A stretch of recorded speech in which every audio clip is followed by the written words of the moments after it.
Hello, hello. Oh, we already got the people. Oh, y'all tuned in tonight. Hello, everyone. Hello.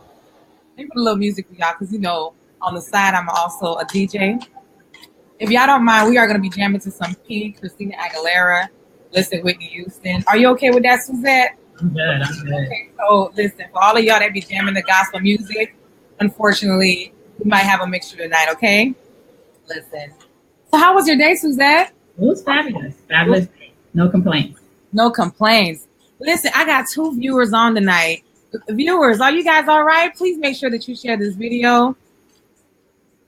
And let me know if you can hear the music all right. Let me go in and share it too, Ludy. We got Aileen online. Hey, Aileen, how are you doing?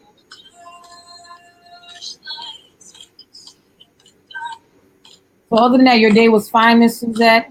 It was fantastic. Awesome. We're just going to give you guys a few minutes to come on. We know some of you guys are clocking out of work and y'all don't want to miss this segment. Listen.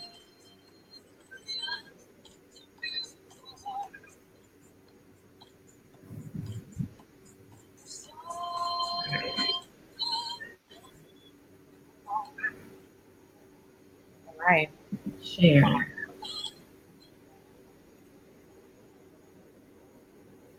Come on in, guys. Come on in.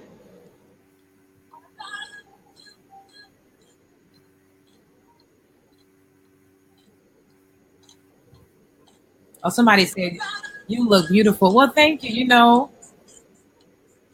how it's done. We single like a dollar bill, so we got to position ourselves for greatness. Listen, praise him. Let me see how this looks on Facebook.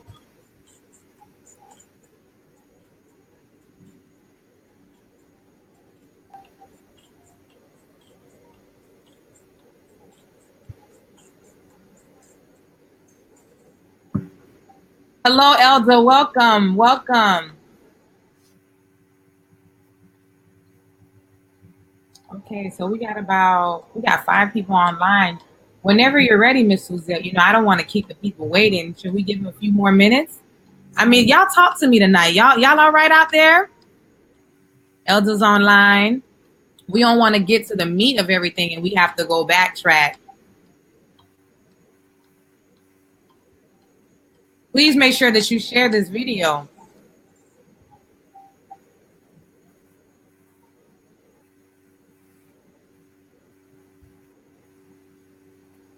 Well, we're gonna go ahead and get started. How about we get started, while we wait for people to start and people just gonna chime in. You guys, my name is Ludy St. Till. You guys are here at Heartfelt Conversations with Ludy.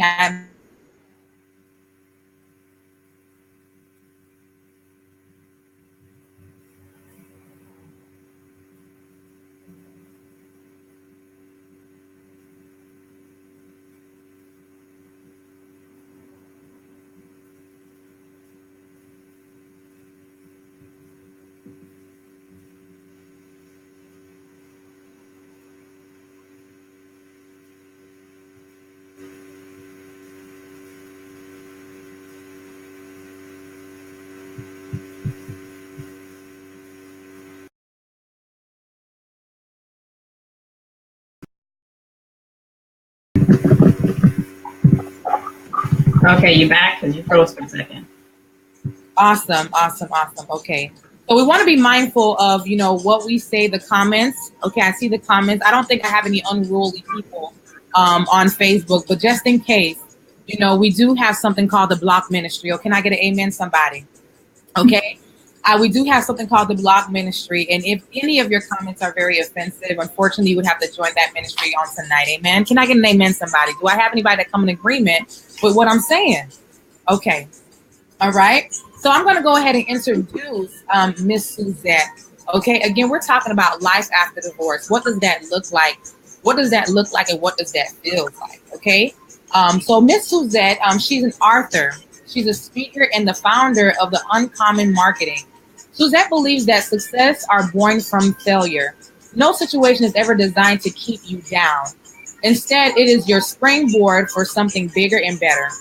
Her story is of overcoming not one but two failed marriages will inspire you to believe that there is life after a divorce, a life that you can be proud of. Suzette is currently a doctoral candidate at the University of the Rockies, pursuing organizational development and leadership with specialization in social media and technology. Can I please get some hearts? Because she's doing it. Listen, she is doing it, and all this after a divorce. Listen, I'm just gonna go ahead. Listen, I don't even have tea right now to sip on, but Miss Suzette, please go ahead and share your story. Awesome. Well, Ludy, first, thank you for inviting me to be a part of this program. I'm honored that you trust me with your audience and that you're giving me an opportunity to share one of the, not the happiest moments in my life, but definitely the most transformative experience to date in my life. So thank you for that. And thank you for all of you who have joined and those who are coming in. One of the most important things that I want to say tonight is because I'm not really sure where you all are. And if you don't mind, just type in the comments, kind of where you are in your relationship. Are you divorced? Are you considering divorce? And if you're not comfortable, commenting that, then just kind of comment and say what you're looking to get out of tonight's session, so I can be sure that I meet your needs, because that's really, really where the value is. But in a nutshell, I'm here to really share with you a transformative experience in my life, but I'm not here to give you a license to go get a divorce based on something that you hear me say. I want you to kind of hear how I went through the process, how I approached the process, and how thoughtful I was about the process versus being, thank you, Elda, versus being, emotional about it, which it's kind of easy to do in such a situation. So I'm going to start by just giving you a little bit of background about me. I'm 46 years old, and I grew up in a loving home. I had both my parents for, majority of my life. My dad passed in my young adulthood, but up until that point, I was raised in a two-parent home, which I know a lot of people can't say that. So it was really a blessing. And, when he died, my parents were married almost 25 years. So I grew up in a household where I saw a great marriage. I saw what a real marriage was. My father was always loving on my mom. My mom was always loving on my dad. Open displays of affection. We were a very loving and tight-knit family. But the interesting thing is, my mom always talked about how my dad was a leader in the marriage, how he taught her so much, because when they got married, she was 20 years old. He was, in his late 20s, but she was 20 years old. So she was barely an adult when they got married. So that's really what she knew. But, she always talked about how he taught her so much, how he groomed her, how he helped her, how he supported her, and that's honestly really what all of us should expect from a husband. That is those are key roles of a husband. And I saw him do that for her. But I also, noticed that when they would argue or have disagreements or have the peaks and the valleys, for him, it was important that he didn't expose the kids to it. So they did that behind closed doors. So what that also meant was that, they didn't really teach us how to choose the right guy, what traits to look for, what characters to look for, what it takes to make a marriage successful, what are the realities of having a marriage. So I saw the end result of all of their hard work, but I didn't see what it took for that to happen. And, for me, I just thought that all the guys were going to be like my dad. And I thought that if they weren't like my dad, that I just had to be a great woman like my mom. And then, presto, there you have it. And I really grew up wanting what they had. I wanted it really badly. And it turns out after two failed marriages that I didn't know how, and I can't even say that I do know still how to get it. So I want to kind of take you guys through my marriages. My first marriage, I was 22. I was definitely young and foolish. I was way too young to be making that type of decision. And I honestly did not know how to choose a mate. I didn't think it was that hard because they made it look so easy, but I had no business making that decision. And honestly, on paper, if I were to describe my first ex-husband to you, you would think I was crazy, because on paper, he was a complete train wreck. But, I was like, all right, well, everyone can change. I can bring out the best in him. I have what it takes. I can champion this. This is kind of how it works. My dad really molded my mom and helped her. I can do the same thing. But the reality is that people don't just change. They have to want to change. And it's not our responsibility to make them change, nor do we have the power, honestly, to make them change. And unfortunately, a lot of people, they don't want to change. But as women, especially women, we take on that responsibility and think that we can do that. And that was my biggest mistake with my first ex-husband. So that was ex-husband number one. You know, after a miscarriage and 3.5 years of marriage, I realized that it was just getting worse, worse, worse. And I was literally getting the worst end of the deal. And then one day he looks at me and he says, you know, the only reason I got with you is because I knew you were going to be successful and you were going to take care of me. And I was like, what? And that wasn't even the worst part of it. The worst part of it was he looked at me and told me I wasn't doing a good job of taking care of him. So that kind of summed up marriage number one, and why I walked away. That to me, there was just absolutely no reason, no way I was going to try to save that. It was completely a horrible decision, and I needed to move on. And I stayed longer than I should have because I was afraid of being a failure. I was afraid of being a divorce statistic. And so I stayed a little bit longer. You know, you're from a West Indian family, you already know they're going to have a whole lot to say. So anyway, moved on from that and felt like I learned a lot, learned a tremendous amount about what not to accept and how to not let people bring you outside of your character. Learned a tremendous amount. Thought I learned as much as I needed to learn until marriage number two, many, many years later. And so I've been divorced now 2.5 years. So that kind of gives you a timeline of, you know, how long between marriages. But the second ex-husband, you know, on paper, he was fantastic, you know, and still is fantastic, you know, and he's a good guy. A lot of people love him. You know, he's very well liked, the whole 9 yards. But what I realized was that just because someone is great on paper and they're a good person doesn't mean that they're good for you. So here I was, you know, here I was thinking, okay, I finally got the formula. Yeah, I got this down. You know, yeah, check. It's all looking good. Yeah, this is what it's about. I learned some things, and you know, yeah, I got this. And I just made a lot of key mistakes. You know, we got along really well in the dating process, but I realized in hindsight, when the marriage really hit its lowest point, that there were so many things that I ignored. I swept them under the rug. I was so committed to making it work that I decided to just push whatever didn't fit and whatever I didn't like to the side. You know, it's kind of like, you know, taking the scriptures you like and using them and ignoring the rest of them. It's kind of like what happened. So we hit our lowest point in December of 2014. And I was like, you gotta be kidding me. Like, how did we even get here? In my mind, I had this amazing plan, an amazing fantasy and dream of how our marriage was going to work out. I just had this incredible plan, and it was so different than how it was going to work out. You know, it was so different than what was happening at that time. And I was just blown away. And I was devastated because I loved being a wife. I absolutely loved being a wife. I took my role very seriously. Now, that's not to be confused with saying I think I'm perfect. I know I'm not, you know, but I loved being a wife and I took the role very seriously. And so I was like, I'm back here again? How did this happen? How is this even possible that I'm back here in this situation again?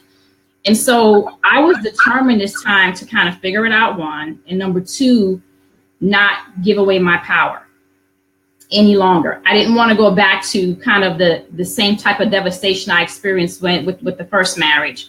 So I literally had to step back from the emotions of what I was feeling.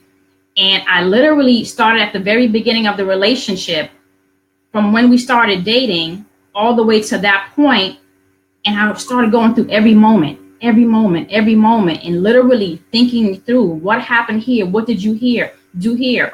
And I realized all the mistakes that I made, all the things that I ignored, and every single one of them came back to haunt me.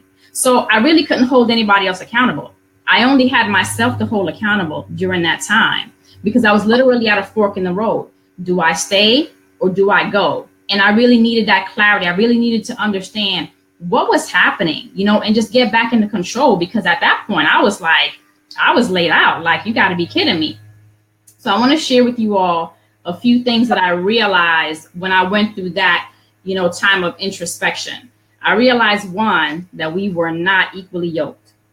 Now, I got to tell you something. That's a really scary statement, because to be in a marriage a couple of years and to realize then that you're not equally yoked means that you didn't do the work in advance. We completely failed the dating process. It's basically what that means, because we didn't ask each other the hard questions. We didn't have the right conversations. We didn't do our due diligence. You know, we let some other things get in the way, and that's what we ran with. Because truth be told, if that had been realized at that part of the process, then we would not have gotten married, and we would not have wasted the 2 years, or actually 4 years altogether that we were together. So I learned a hard lesson. We were not equally yoked, and the importance of premarital counseling. And although we did some premarital counseling, it was like a microwave one session that combined 2 sessions. And, you know, we were like, oh yeah, we good, you know, because we thought we had it all figured out. At least I thought I had it all figured out. I can't speak for him. The second thing that I learned, again, is that I deliberately ignored some key things, deliberately. When I went back through and I followed the process through, I realized that I intentionally swept things under the rug. It wasn't that I didn't see it or that I saw some things and I deliberately ignored it. And I'm going to tell you why. When I met him, I was happily single. I was good. I was real happy. I was, you know, I settled into the single life, and, you know, life was good. But I felt like we connected so well. At that point, it wasn't about marriage, because I've been married before, and I wasn't hard up for it because I already knew how hard it was. But my dream was to be a mom. And of course, you want to be a mom, you know, in the best way possible with your husband. And so I finally felt like that dream was so close, it could really become a reality. And then that kind of a dream took over and started guiding a lot of my decisions. I became committed to that now, to being a mom, and so started just overlooking things, you know, and letting things go. The third thing is that he was the same exact man as a single man that he was as a married man. He was completely consistent. Ain't fool me. He was completely consistent. But here is the problem with that. A single man should not be the same as a married man. You can't be married, living single behaviors. You have to make that transition. And so he showed me exactly who he was. But see, in my mind, I had made up this story that when we got married, he was going to transition, right? Then we go to the whole changing thing again, right? I had it all worked out in my head. We were going to transition. And when we got married, this was going to change and that was going to change and it was all going to work out, you know? So that was the third thing that I realized. And then the last thing that I realized, that I prayed a lot during the dating process. But there was a point when God stopped answering my prayers. He got really, really quiet. But I had it worked out. Everything was on paper, checked everything off. We were good. I had it all figured out. And so it really didn't matter that God wasn't talking to me anymore, because it all laid out. The formula worked. It all looked good. So I got ahead of God. And when you get ahead of God, guess what happens? You detour and you run into a whole lot of problems. So when I walked away from the marriage, I was 100%, and I mean 100% confident in my decision. I had no regrets. I walked away in a position of power because I had gotten myself together, and I didn't make a decision when I was emotional, because when you make this big decisions like that, when you're emotional, a couple of things end up happening. One, you end up going back because you didn't really finish things the right way. No matter how devastated you are in a situation, you've got to have your own closure, and your own closure does not always include the other person, because you're not necessarily going to get the other person to admit the things that you would like to hear them say. But you have to get closure for yourself. And I put the time in. I put 6 months into that process to make sure I was dotting my I's and crossing my T's before I made the decision about, do we go here and figure it out, or is it time to exit stage left? And I knew that we were not supposed to be together, that I should have never made that decision, that I had to hold myself accountable for all that I had done. If you guys can still see me, because Ludy's frozen, just type in the comments for me. Let me know you can still hear me, and I'll keep going.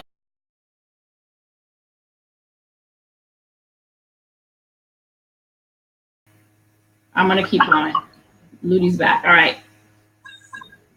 So although I was really confident in my decision, when I walked away, I was still deeply disappointed. My heart was broken. I felt ashamed. I was sad. I was hurt. I felt ugly. I had a lot of moments where I felt ugly, and I just was not in a good state. But I also made a decision that I wasn't going to stay that way. I made a decision that it was important for me to identify exactly how I was feeling, because if you don't tell yourself the truth, you don't know what your starting point is. You can't fix a problem when you don't know exactly what's happening. And so I made sure that I identified all of those feelings. As much as I know that I wasn't supposed to feel that way, and that wasn't my future and that wasn't my truth, that was where I was at that time, because those were the repercussions of a lot of bad decisions that I made. So I want to share with you 4 things, and they're not the only things that I did, but 4 things that I did when I made a decision that my life was going to get better, it was going to be better, and I was going to have better. So the first one is I went for counseling, professional counseling. And I'm glad that my attorney was adamant that I do that, because at the end of the day, folks, a divorce is the death of a marriage. It is the death of a marriage. Something has died, something that you were attached to, something that you put your heart and soul in. It's a lot. It's a big deal. It's heavy. And it's not something that you should be trying to navigate on your own. So I went to counseling and I poured out my mind, my thoughts, my emotions, and my counselor helped me to lay things out on paper and helped me to get a good understanding of what happened, how things happened, and what the reality of the situation was. So number 1, I went and I had professional counseling. The second thing is that I had, and I still have, an 18, and they became my literal lifeline. I had 2 really close friends and my sister that literally have helped me through and are still walking with me on this journey. And they created a space where I could just be honest with them about how I was feeling. And they helped me to take the lies that were rolling around in my mind, that were rolling around in my heart, and they told me what the truth was. And they continued to tell me the truth until I would heal a little bit, and I kept going through the process. And here is the thing. At no point did we ever have an ex-husband bashing session, ever. We did not. And if there is anyone in your corner and that's all they do is bash your ex-husband or your ex-boyfriend or your ex-whatever, then you have to get rid of that person, because you need people who are going to be in your corner telling you the truth about your situation, the good, the bad, and the ugly, because that is the only way that you're going to navigate everything that you need to navigate and build on it and rebound and heal and come back even better than you were before. And then the third thing I did is I stepped into what I call a truth season. I literally put my life under a microscope, every area of my life, relationships, all types of relationships, my finances, my health, my business, my future, everything. I put it under a microscope. And I came up with a list of things that I needed to change, how the kind of person that I wanted to be. I wanted to take all of this pain and I wanted to make sure that it completely transformed me into this amazing person that I want to be. Not to say that I didn't think I was a good person before, but I was like, I refuse to lose. That was my entire mantra. I refuse to lose. It's not going to happen like this. And so I literally have pressed in, and I'm still working on my list, but I've made tremendous progress. The day that my divorce was final, we sat in front of that judge. We had the paperwork finalized. That day was the first day of my doctorate program, the very first day. And today, as I sit in front of you, I have 8 credits left before I've completed that program. That is just one example of how I decided that I wanted to move forward with my life, and I wanted to make sure that I have a different type of future. And then the last thing is, every day I challenge myself to be better. You want to know why? Because I don't want there to be any space at all for me to have regrets. I don't want there to be any space for me to mope around about anything. My life is so busy and so goal driven that I make sure that every day works in my favor. Because the one thing that you don't ever get back is time. You do not get back time. You spend half a day crying, you're not going to get that half a day back. You spend a whole day depressed, you will not get that day back. Your future is 100% dependent on your action. And with that, I'm going to turn it back over to Ludy for Q&A. Ladies and viewers right now, are you guys enjoying this so far? Are you guys listen, I want y'all to just type in yes. I want y'all to talk to me tonight, ladies and gentlemen. Are you guys enjoying this? Y'all talk to me. Because Suzette came on here and she just told it all. And this is her first time sharing her story. Okay, we got Ruth. Aileen said it's amazing. We have Ruth that says, yes, ma'am. Yes, okay. So you guys are here with me. Please make sure that you are sharing this video, okay? Because we are positioning ourselves for greatness. We didn't come on here on Be Live TV just to speak life into y'all. Because we believe that our husbands are out there. Oh, come on, somebody. I'm speaking life. Y'all better receive. Share this video. We position ourselves. We ain't just come on here with our face beat just to talk to y'all. We believe he's out there. Do you believe that, Miss Suzette? Absolutely. Oh, listen, y'all not with me. Y'all not with me. Y'all better get live. All right. So we're gonna go with we see. I have a few questions. Someone says, "Were you ever depressed?" Depressed. Yeah. It was. I mean, it was such a heavy moment. I cried. I did cry, and one of the things I think is important for this process is that you give yourself permission to feel everything that you're going through. You have to, because you don't want to go through the repeating of sweeping things under the rug. You absolutely have to feel everything that you're feeling. But what you want to make sure of is that you're moving through everything, that you're moving through. A mourning process happens in phases. There's cycles to it. That immediate cycle is when you are so confused, you are so emotional, you are so distraught. That's your first cycle, that you're trying to get your legs under you. You're trying to figure out relationships. You've been married, so his family has relationships with your family, and how does all that stuff work, and all the discomfort and everything that's with it, and you're sorting out relationships. So you're going to go through that in the first phase. And yeah, I did have times where I was depressed. I did have times where I was like, you got to be kidding me. Like, this is crazy. How could we, why is this even happening to me? Although I held myself accountable, it was still that feeling of why me? But just don't stay in that space. Now, you talked about family, because we do have questions that came in prior to this this segment. You talked about family. Do you still communicate with the family of the two men that you divorced, or how does that work? My first ex-husband, there is no communication, no relationship, anything. I have no idea where he is. And I didn't particularly have a great relationship with his family either. My second ex-husband, I have contact information for his family, but we don't talk on a regular basis. Sometimes we trade messages and stuff on social media, but there's no consistent basis. But those relationships are in a better state than the first ex-husband. But let me just say something about that though. You have to be very careful where all of that is concerned when you go through a divorce. You have to know what you can handle, because it's very hard to heal when you continue to put yourself in those situations. So if you're hanging out with his family, spending time with them, talking to them all the time, I can promise you that it's going to delay your healing process. So you have to figure out what your new boundaries are going to be. You have to figure out how much time you're going to give yourself literally to just focus on your healing and get back on your feet, and then kind of figure out, what's your new normal. I don't know about, you, but I'm taking heed to this, because I believe that a lot of the things that you're saying also goes in line with for the singles, making sure that we are not trying to change people. Like, listen, I got myself in a couple of situationships. I'm just tell on myself. He was fine, Miss Suzette. I'm telling you. I like him a little plump. Because I'm a big girl. I like him a little plump. With a little beard thing going on. And I realized that when you are unequally yoked, it's impossible to change that person. They have to want to change. Jesus, like this is everything. Listen, y'all singles, y'all may have to go back and replay this message. And so that really stood out to me, because I remember trying to, bring this guy aboard. Come on, let's praise the Lord together. And I'm not saying he was worshiping the devil now, but Lord knows he wasn't trying to be, Jesus with me. Praise the Lord, Yeah. So that's just in setting boundaries. My God. Listen. And so here's the thing, Ludy.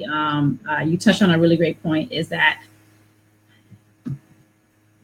guys are different, ladies. We know that. They're just different, and they think we're different. And we are. We're two very different, sets of people. But guys it's like they're designed to achieve their goal, you know?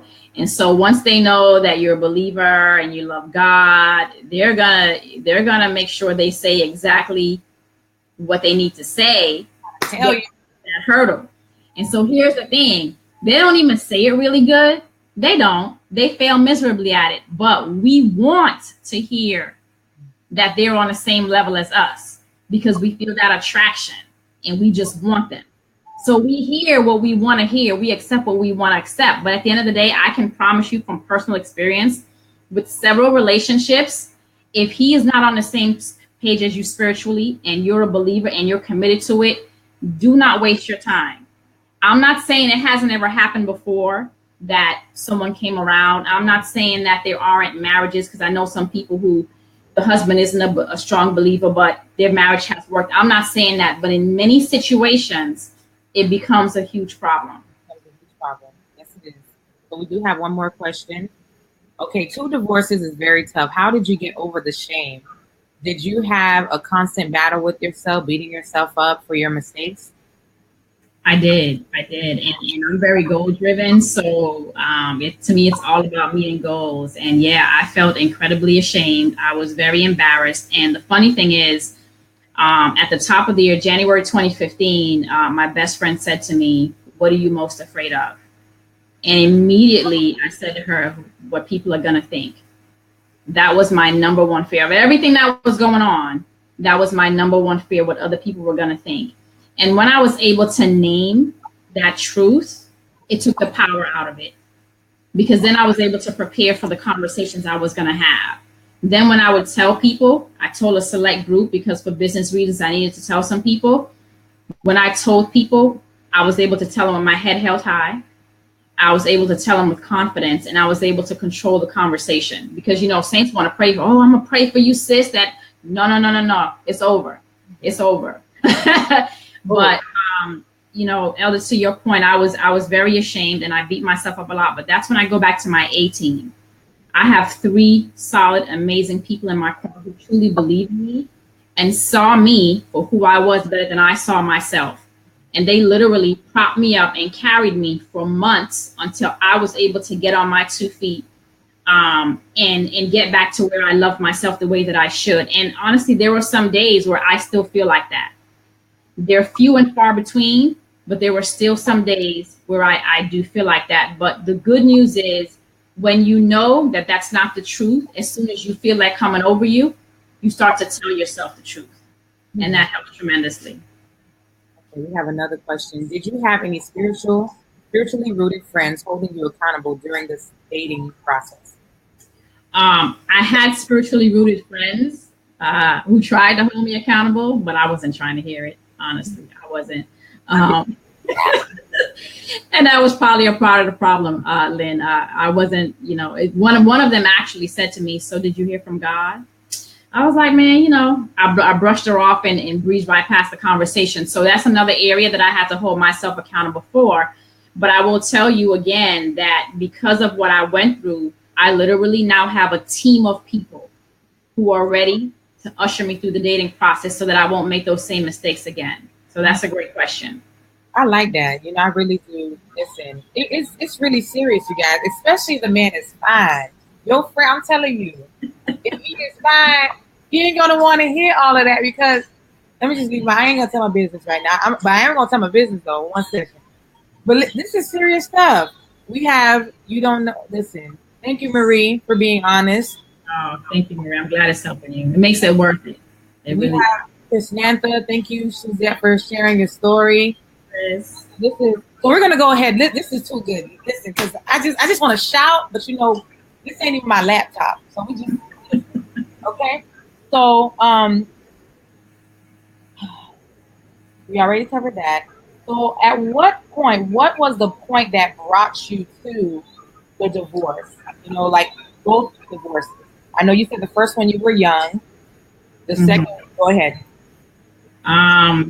And did you feel like God could not repair either of these relationships? Yeah, I'll tell you why. So the first one was a complete train wreck. It was just horrible. Like it, honestly, and I'll be transparent with you and go into a little bit more detail about the first one. I mean, he would be gone for like 3 days and then come home for 2 days and then be gone for 2 days and come home for 3 days and then be gone for 2 days. So he was out running the streets, and I was not accustomed to any of that. Like I was completely naive. I'll be, that was in the days of the pager, and I'd be blowing up his pager as if that was going to make him call any sooner. But none of that worked. And I was so naive. And this was in New York, that I didn't realize that, he was out messing around with other women and doing whatever. But it just finally got to the point where I said to him, again, I finally got to a point where I was back in control of the situation, not the situation, but of myself. And he came in one day after having been out, and I looked at him and I said, if you decide to be out again like that, the relationship is over. Just like that. And I walked away.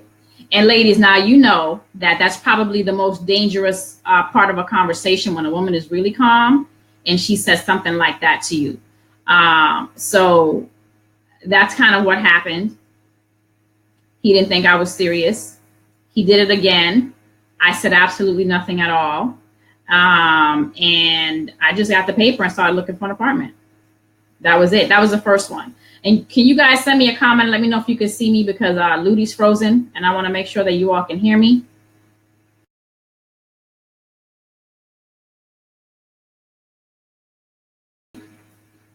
I'm back.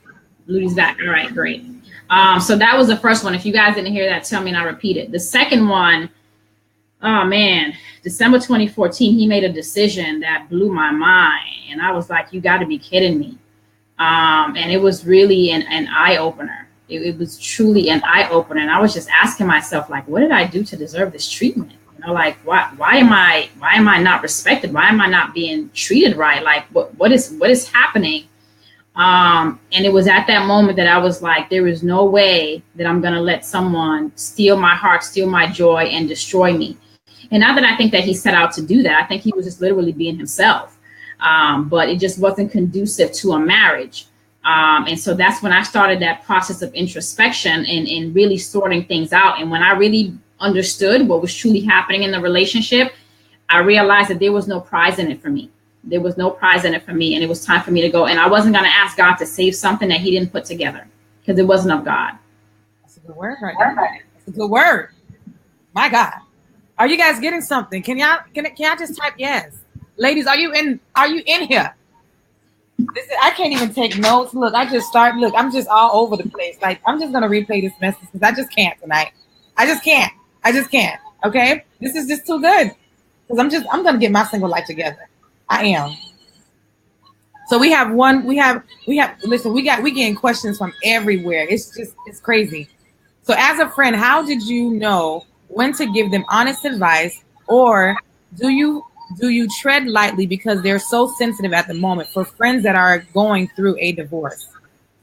My friends were just literally honest with me throughout, and they did it in a loving way. But I mean, at that point in your life, honesty is what you need.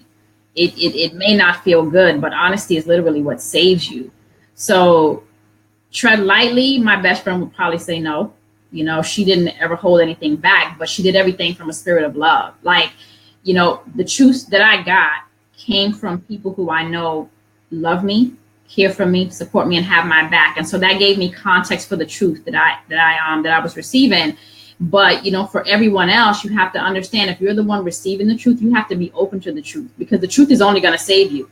The truth is only going to save you. So you have to make sure that those who are around you and supporting you know that you're going to receive what they said. And you have to be in that space of, I'm ready to change, I'm ready to heal, and I refuse to do this again. So one person said, how did you defeat being gullible? Listen, when you stupid enough times, you just figure it out. Here is what I think. You have to spend the time reflecting on your behavior. And this goes back to me when I told you that the third thing I did was go into a truth season.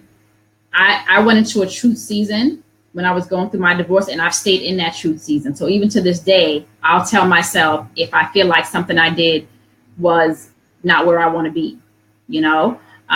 So when you go into that truth season and you look back on a situation and I can look at myself and be like, that was real dumb. That was just real stupid. I can talk to myself like that because I'm not calling myself stupid. I'm naming that action. And if I don't name that action, here is the danger. I'm going to repeat that action. Yeah. So that's I think how that was my motivation for overcoming my gullibility. So you said we have another question coming in. Were there any questions you wish you had asked both of your ex-husband while you were dating them before entering marriage? No, because they would have lied. They would have lied? Okay. They had the lying spirit on them. Well, men say what you want to hear, and we receive what we want to receive. Okay. So, were you ever bitter after your divorce happened? Were you ever bitter? Yeah, I was like, who created the institution of marriage? This is absolutely ridiculous. I can't believe anybody does this. How can anybody ever be successful? Because here was the thing. I had 2 failed marriages. And then, honestly, one of the things that I thought about all the unhappy married couples I know. Married 20, 30 years, and they're unhappy. And I just kept, because I was in that place of feeling horrible, I was bashing marriage. I just couldn't understand it, and I was really bitter about it. Like, why am I getting the short end of the stick? And, so many other things in my life have been in transition. But once I came out of that, one of my prayers was for God to surround me with healthy marriages. And he started surrounding me with healthy marriages. So I literally have couples in my life that have been married anywhere from 15 to 30 plus years, and they still like each other. Love is different than like. You can love a person and not like that person. They still like each other and they still love being married. And so that has honestly re-inspired me where marriage is concerned and helped me to truly understand what marriage really is, because that was a part of the problem. A lot of us have the wrong impression of marriage. So before you go getting married or even talking about marriage, make sure you truly understand what marriage is and what it's about. Now, do you see yourself getting remarried? Absolutely. I'm not rushing that way, but I would absolutely get married again. Are you guys all right? Do you guys have any more questions? We're going to give you guys a few minutes. Now, love her wisdom. Yep. Thank you, Lynn. Now, what are your thoughts on divorce in regards to its relation with religion? There's usually a lot of backlash on whether it is right for Christians to get divorced or remarry, especially when they are a woman. So what are your thoughts on that? So let's go back first to making the decision about, whether to get divorced or not. The decision to get divorced should not be a cavalier decision. It should be a well thought out decision. And there should be quite a few things that happen before you get to the point of saying, we're going to get a divorce. So I just, encourage anyone who's maybe in the process or maybe not happy in their marriage or whatever, just make sure you put in the work to understand whether or not, to understand what's happening in your relationship. Go for marital counseling. If your spouse won't go with you, go for counseling by yourself, because you still need to understand what's going on. You still need to get some things clarified about yourself and about your role in the marriage. I'm going to put this in the comments after. There was a book that Sarah Jakes Roberts mentioned recently that she read about why, something like, would you marry you or something like that. But I'll type it in the comments after. I have to look it up in my notes. But it's just really important for us to understand who we are and what we're doing and what we're responsible for. And then, if you decide that divorce is what you're going to do, here is what I think. If God put it together and God put it together, then God can fix it. So if he put it together and for sure he put it together, then I believe that you should be doing everything in your power with professional counseling and going to God fasting, praying, whatever you need to have to restore that marriage. If he did not put it together, then he's not going to bless it. If you knew you weren't supposed to be with that person, and you got with that person the wrong way for the wrong reasons, whatever, your decision is gonna continue to lead you to a life of heartache. That is my opinion. And I say that to you because that's what I have lived. In both of my marriages, he did not put them together. That was my own doing. And I reaped that harvest, all right. I reaped it. But I do also think that, I believe that I get remarried again. I do it the right way. God is absolutely going to bless it. Okay, the questions are coming in, honey. What if someone was being verbally abusive? What are your views on that? A Christian man using scriptures to control you in the wrong way. Again, it goes back to, did God bring you guys together? Do I think that what he's doing is right? Absolutely not. Verbal abuse and being controlling, those are not healthy things for a marriage, and they will not help a marriage to be successful. And that actually will beat the life out of you. Not physically, but it will drain the life out of you if those are the circumstances that you're living in.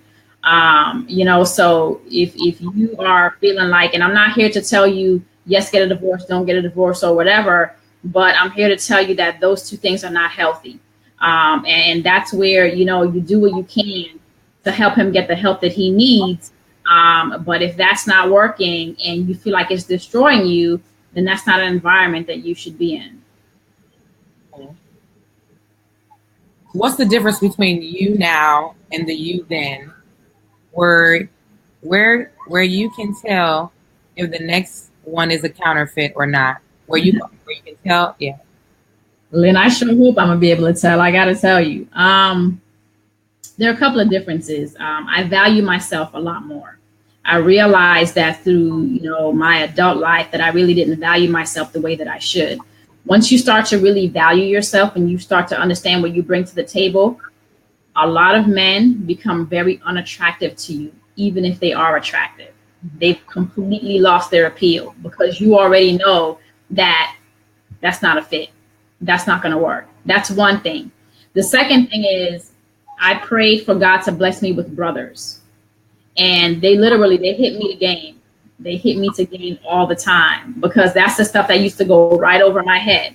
So they're constantly teaching me things about what I should be looking for. The things that I didn't get from my dad or my biological brother, I get that from these brothers where they're teaching me, about the things that men do, the things that men say, that they're constantly reminding me about how valuable I am. So now my standards have raised and they're getting higher and higher. The more that I achieve, the more I pour into myself, my standards are getting higher and higher. And I found that literally it's just internally, I'm just not fazed by a lot of things anymore. Not the things that I used to be fazed by. So ladies, it's okay if your standards go higher and higher, right? When you pour into yourself more and more. Oh, come on. That's a word right there, y'all. So do you believe people should be friends first? If so, how can you be friends with someone that you're physically attracted to when you're dating?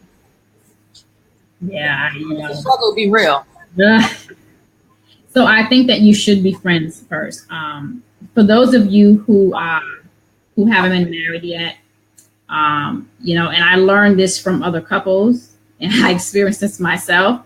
You will probably reach moments in your marriage where you cannot stand your spouse. You will not be able to stand your spouse. And that might be hard for you to think about and believe right now, but it's the truth. Because you're bringing two people together who are very different in a small space. No matter how big your house is, it's a small space that you're sharing. And, at times there's going to be conflict. And so when you are friends, though, when you've built that friendship, your friendship is what brings you through those hard moments. That bond that you built is what brings you through those hard moments. What was the other part of that question? Okay, how can you be friends with someone? Honestly, I'm trying to still figure that out. I'm not dating. I've decided not to date right now because I'm just way too busy trying to be fabulous. But I tell you what I did do is that I bought the Wait by Devon and Megan. and I've been reading that, not finished yet, but I've been reading that, and that has been tremendously helpful.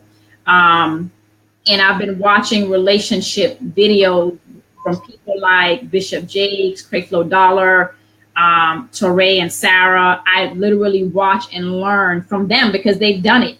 And then I have a few friends who waited until marriage, before they consummated the relationship. So I learn as much as I can in my singleness from them about what they did. And honestly, a lot of it comes down to boundaries. And that's where being equally yoked is really important. You can't be trying to do the weight and try to just be friends with someone where there's an attraction. And quite frankly, you want there to be an attraction because at some point, it goes well, you're going to be in the bedroom. Yes. But if you try to set that boundary with someone who is completely happy having sex and fornicating, it's not going to work. The attraction is too powerful. It's going to overpower you.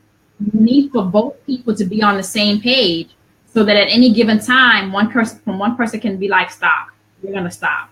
So it has to be that you are with someone who agrees with just being friends, with just building a friendship with the intention of it going more. But that's the only way it's going to work.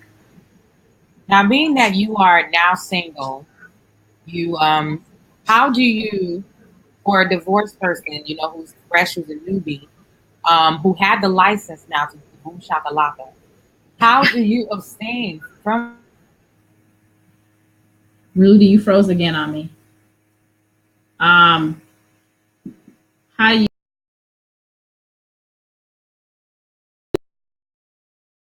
ever get to this point? I'll be really honest with you, because that's one of the things I struggled with for many years was, waiting until marriage. And in complete transparency, I wasn't ever successful, but I'm committed to it now in a way that I hadn't been before. And here was the first thing. You first have to change in your heart, your attitude, and your position on waiting. It can't just be, the Bible said, you're not supposed to do this and you're not supposed to do that. You can't do it for religious reasons. You can't do it because you're following rules. You have to truly believe in your heart that you are worth the wait. And when you truly believe that in your heart, that's going to override the lack of physical control you have over your body. And that's literally what has happened to me. I didn't think I would ever be able to conquer this. Now, mind you, I haven't dated, but in my singleness, I have been a lot more in control of myself than I have in the past. But it literally started with a change in my heart where I was like, I'm tired of this. I think I'm amazing. I want to continue to be amazing. And I see couples out there who are married, who treat each other very well. I know it's possible. It's not a dream. It's not a fantasy. I see people doing it. I can have that too. So when you want something different, you have to do something that you've never done before. And that's what I'm doing. So are you guys getting something? Because look, listen, this is so good. This is so good. So Miss Suzette, before we wrap things up, but I am going to give you guys a few minutes because I know that the questions are coming in like crazy. And I'm so happy that you guys are getting something because, again, this is what Heart to Heart is all about.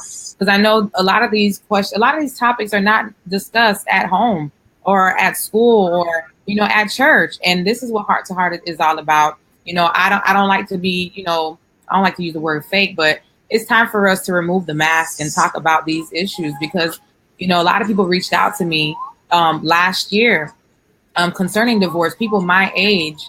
And I was led to go this route this year. So I'm just happy that you guys are getting something. It really, really means a lot to me because that shows that I'm hearing correctly.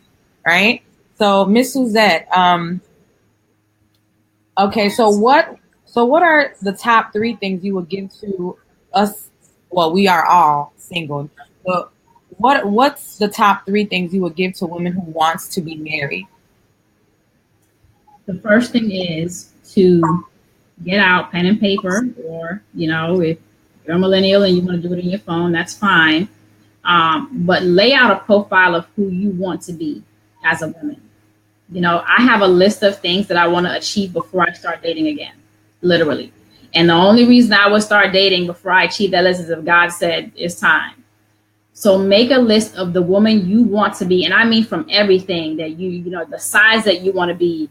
And you're doing this for you, not for anyone else. You're doing it for you. The size you want to be, the salary that you want to be earning, what your social life you want to be like, Maybe there's some places you want to travel before you start, before you start dating or you get married. Whatever it is you want to do, nothing is too small. Create that profile of the woman that you want to be. Maybe there's another degree you want to get or a training that you want to do. Whatever it is, lay that out and focus on you. Focus on being the most amazing woman that you can possibly be. Focus on healing. We all have something to heal from. None of us are absolved of having issues that are sitting in our hearts. Focus heavily on healing, because there is nothing worse than bringing a broken person into a marriage. Let me tell you something about marriage. Marriage makes things worse. I used to think, oh, we're going to get married and make it better. No, it made it worse. So you want to go into marriage being your best, okay? Marriage, let me clarify that. Marriage makes bad things worse, not everything worse. Marriage is amazing when you're with the right person. I see it happening every day. But make sure that you have yourself together. Your teeth. When's the last time you went to the dentist? I know that sounds real lame, but let me tell you something. Like, I went to the dentist the other day and I have spent hours in there. Like, that's the kind of work that I'm putting into myself. Things that I haven't done in years. I'm doing a complete 360, because now I look at everybody's teeth like, come on. But oh God. But go get a physical. Make sure you're drinking water. Like, all of these things make a difference. If you want a next level man is looking for a next level woman. So you've got to up your game. The second thing is, I would say, become a student of relationships. Read everything you can, watch every video that you can, follow every person who is reliable, that you trust, that you can. Become a student of relationships. Consume as much information as you can about it, and just understand what it's going to take, so that you're not being unrealistic about it. Both of my marriages happened because I was completely unrealistic about marriage. I had no clue what marriage was and what I was supposed to do. So make sure that you become a student of relationships and you equip yourself in that way. I like that. Could we go back to the how important it is to take care of your oral hygiene? That's a good word. Yeah, because here's the thing. When you don't get a thorough cleaning on a regular basis, you develop gum disease. There is like a light gum disease, there's moderate, there's severe. But here's the thing most of us don't know. Most of us don't know that the disease comes from bacteria being trapped in your gums. Our mouth is one of the dirtiest parts of our body. There's all kinds of bacteria. It sounds crazy, but it is. There's all kinds of bacteria in our mouth. And so it gets caught in your gums when you're not flossing, when you're not getting a regular deep cleaning, because they have the tools to do what we can't. Then what happens? It starts to filter down into your body. So your risk for heart disease increases, your risk for premature babies increases, your risk for Alzheimer's increases, your risk for stroke increases. All types of things can happen in your body that you're not aware of because of your teeth. Not to mention, bad breath and cavities and all these different things, So it may seem silly, it may seem small, but take care of your hands, take care of your hair, take care of your teeth. Take care of everything that you possibly can, because when you're in a marriage and somebody is sick and it could have been helped, trust me, you want to avoid stuff that you don't have to go through. Awesome. Well, you ladies and gentlemen, I pray that you guys got something tonight. Today we are going to, wrap this up. Normally I have a final thought, but I believe that the information that Suzette gave tonight was amazing. Did you guys enjoy that? How do we connect with you, Miss Suzette? Do you have social media? Do you have an Instagram where these ladies could just connect with you more? Because I know that this is your first time sharing your story, and I believe that she did an awesome job. Can you guys relate, ladies? Can you guys give me some hearts here? How did she do? Did she not do an amazing job for her first time sharing her story? Thank you. So I believe that, you are stepping into a new territory, a new season, and I want these ladies to stay in touch with you. So what's your social media information? So it's honestly been on my heart when I look at the things that I've gone through, because I went through that divorce, 2.5 years ago. And then last year I had to bury my mom, which last year was just a really hard year. So it's really about trauma and overcoming trauma, things that can derail you. in your life. And so I'd love for you guys to do a couple of things, because I honestly want to continue to sow into you. You know, me sowing into you blesses me, because it means that I didn't waste all those years of my life. And so on Instagram, I'd love for you to go to the account called You Will Rise Again, YOU Will Rise Again, and follow that account. I'm putting out daily inspiration. And then I also created a Facebook group. And if you message me on Facebook, I'll send you an invitation to join the group. All right. But I definitely want this to be, and this is for people who are serious. This is for people who are sick and tired of being sick and tired, people who are ready for change and transformation, and people who want these situations to define them, but define them in a good way. I've got some stuff that I have for you. I have some things that I'm preparing, but I want to literally be able to sow into you.